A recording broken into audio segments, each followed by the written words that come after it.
Hello बापा सीताराम आपનું हार्दिक स्वागत करे छे, अभिवादन करे छे। सौने मारा बापा सीताराम। हाल में गर्मी पड़ी रही छे, जांबुड़ा ની सीजन આવી રહી છે। અત્યારે બજારમાં જાંબુડા મળે છે।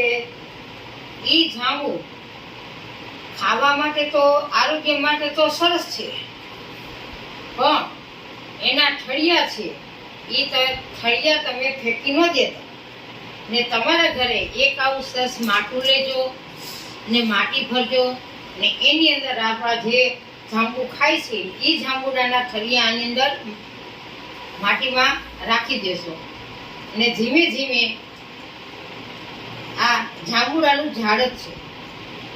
મેં 12 મહિના પહેલા જાંબુડા જે ખાતા હતા એ ઠળિયા અંદર નાખેલ છે।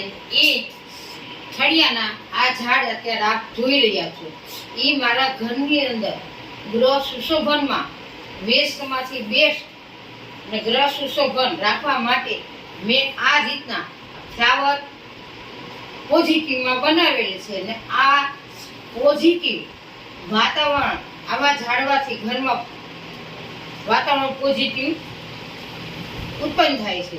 જેથી હું આપને એટલું જ કહું છું કે આવું વેસ્ટમાંથી બેસ્ટ માટલું લઈ ઊંડું લઈ જે તમારી પાસે હોય ડબલા કે ડુબલી જે હોય એની અંદર ઠળિયા નાખીને આ રીતના ફ્લાવર બનાવશો।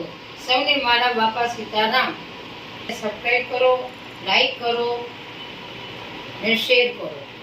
અમારા નવા નવા વિડીયો ને બ્લોગ જોતા રહ્યો।